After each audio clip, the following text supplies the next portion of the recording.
Bukannya budak sekolah je kena test. Imam Bukhari pun pernah kena test tau.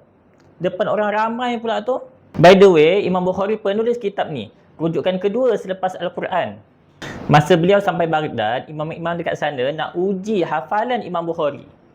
Mereka ambil 100 hadis, tapi sengaja campur adukkan. Sanad lain, matan lain. Bila seorang-seorang bacakan hadis, Imam Bukhari jawab, saya tak tahu.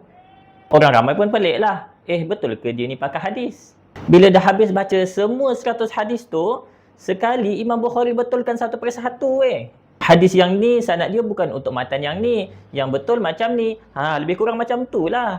Imam Bukhari betulkan semua 100 hadis. Tak ada satu pun yang salah. Ulama-ulama hadis yang ada pun mengaku inilah orang paling kuat hafalan hadis pada zaman kami. Masya Allah, hebatnya ulama zaman dulu.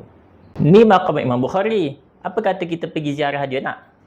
Jomlah ikut trip dengan saya ke Uzbekistan. Tempat ni berada di Bukhara. Jom join trip ni. Mesej saya sekarang.